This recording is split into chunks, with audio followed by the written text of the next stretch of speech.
Hey guys, I'm William Dyer. This is DyerConversations. Thanks for joining me on today's podcast. Now, we're right in the middle of a series on critical race theory, so if you've missed the earlier episodes, I'll link them on the screen right now and put them in the description below. But in today's podcast, we're going to be talking about how, according to critical race theory, all white people are racist. All right, guys, in the last episode I did on this podcast, I listed for you the 4 major tenets of critical race theory according to Delgado and Stefancic, who actually wrote a book to advocate for critical race theory.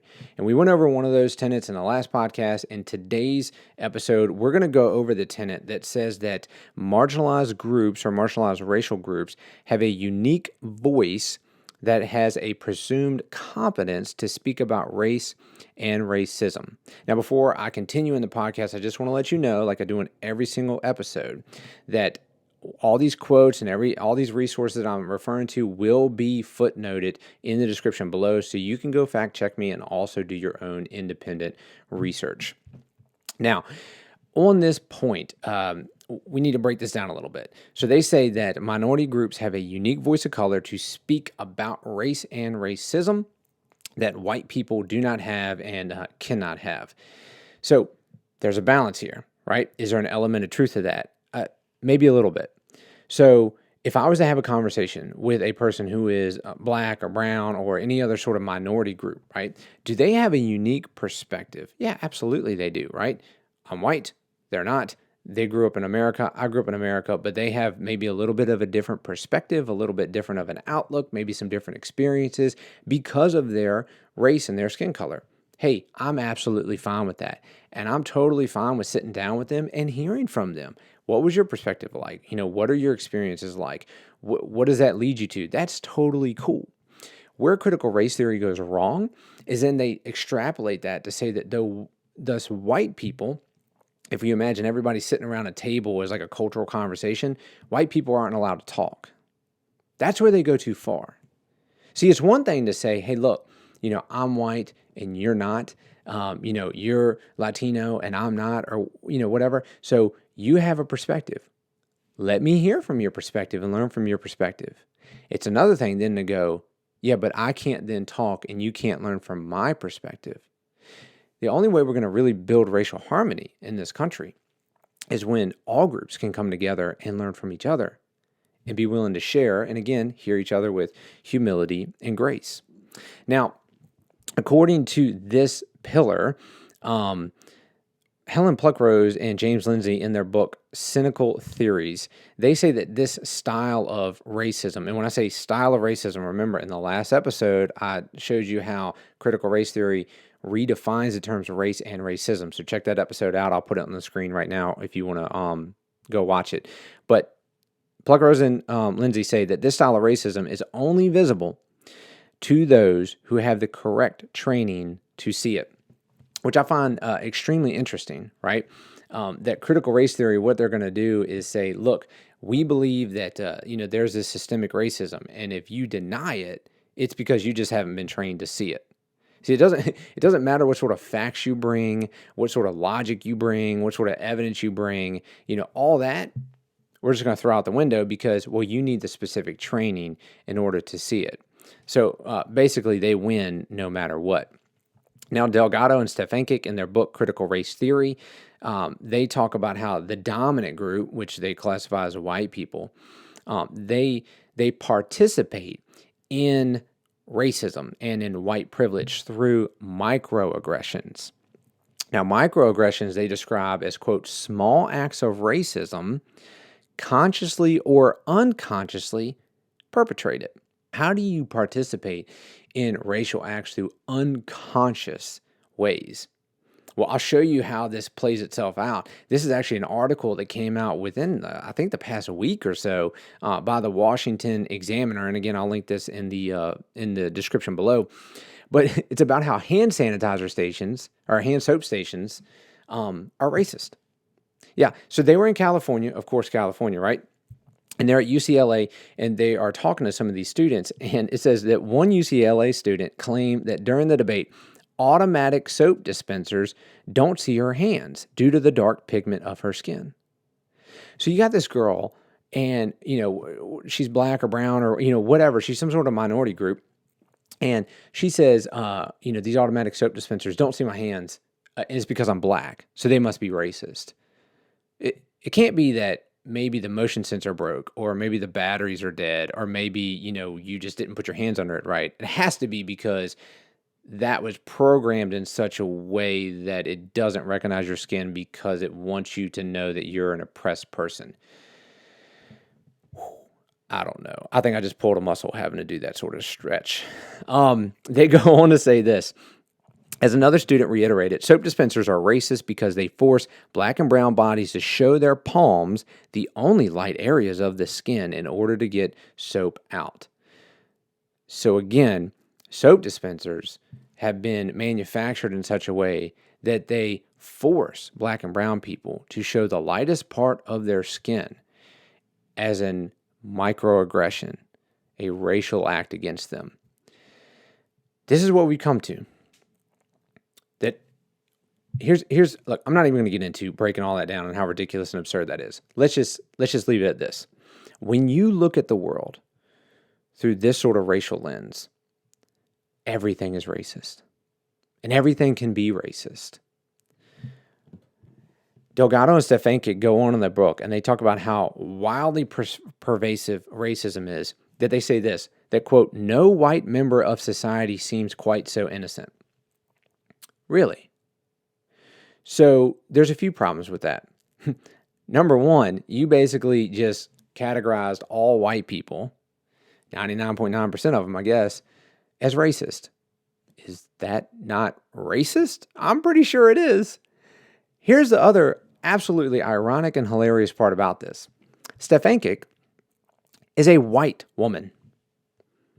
So you have a white female telling us that racism is so pervasive that almost no white member of society seems quite so innocent. So, Ms. Stefancic, I have a question for you.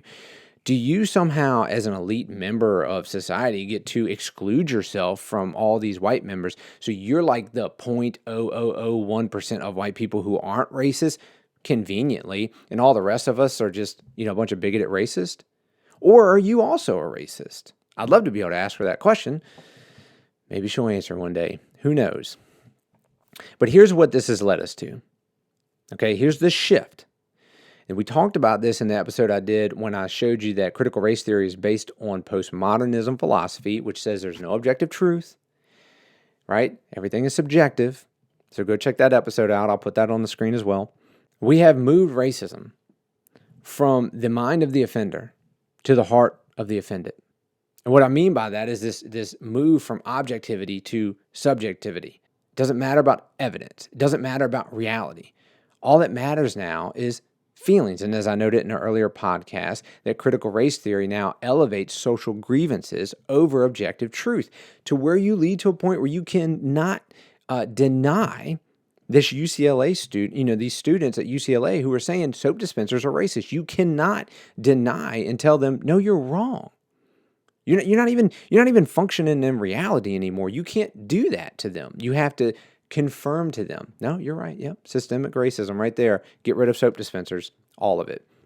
Now, to reiterate my point, Greg Lukianoff, president and CEO of the Foundation for Individual Rights in Education, and Jonathan Haidt, who is the professor of ethical leadership at New York University Stern School of Business, they say this in their book, The Coddling of the American Mind. I love that title, by the way. Subtitle, How Good Intentions and Bad Ideas Are Setting Up a Generation for Failure. They conclude in a section in their book about this line of thinking. They say it, quote, encourages confirmation bias and leaves wide open the door to the unscrupulous. They go on to talk about how it produces theories with, quote, no real means of testing or falsifying them. They say it leads us to a point where you can't test anything. You can't falsify anything. You just have to agree with it all. So, hand soap dispensers, they're racist.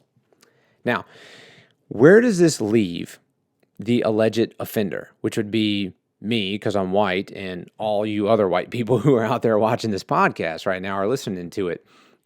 We have a choice to make. We can either A, support critical race theory if we support critical race theory, then we have to admit that, well, we are racist. Even if we say, well, I don't really feel like I'm racist. I don't do anything that's racist. I have Black friends and Latino friends and, all these other minority friends, but somehow I'm still racist. And by the way, the whole system here in America is systemically racist, including the hand soap dispensers. So we have to get rid of them. We have to deconstruct the whole system and rebuild it, according to critical race theory's system. I'm just not willing to buy into that sort of line of thinking because I think that's racist in and of itself to tell all white people because of the color of your skin, you are inherently racist. Yeah, no, that's racist. So I'm not going to buy into that. So the other option that we have is to deny critical race theory. Now, if you deny critical race theory, like we said earlier, what they will do is they'll look at you and go, well, that's because you're blinded by your white privilege. And so now you're a racist. So you're a racist if you accept critical race theory, and you're a racist if you deny critical race theory. But here's the other interesting fact. Where does this leave dissenting minorities? This is something that nobody's really wants to talk about, right? You got all these people running around talking about critical race theory, how all white people are racist, how all the minorities are held down and oppressed, and there's a systemic racism problem. But what about these minorities who you're seeing a lot more of them who are popping up going, I don't know. I don't buy into the systemic racism problem. I don't think America's systemically racist. I don't think all my white friends are racist. No, I don't buy into critical race theory. I don't feel oppressed just because I'm a minority. I mean, think about people like Candace Owens. Think about people like Thomas Sowell. Think about the Hodge twins, and some of these other groups that are coming up. And I know there's more. We're not going to list them all out right now. But what do you do about these people who are popping up, going, "No, we're minorities and we don't buy into this critical race theory thing"? What do people who do buy into critical race theory do with those people? Well, I can tell you from firsthand experience what they do with them. They call them Uncle Toms. They call them sellouts. So I hope you see the racial, the inherent racism in that sort of concept. If I'm an advocate for critical race theory, and I say, look, all minorities are held down by this systemic racism problem, and then I got minorities popping up going, yeah, no, we don't agree with that. We don't believe that we're oppressed. Well, that's because you're a sellout. That's because you're an Uncle Tom. You've sold out to the man. You're part of the systemic racism problem now. So basically, critical race theory sets themselves up in such a way to where no amount of evidence, no quality of evidence, doesn't matter what you bring, they can never be wrong. Because if you deny them, you're blinded by your white privilege. And if you accept them, well, then you've been enlightened to your white privilege and you're racist. So this is why, according to critical race theory, if you're white, you're racist. So let me leave you with this.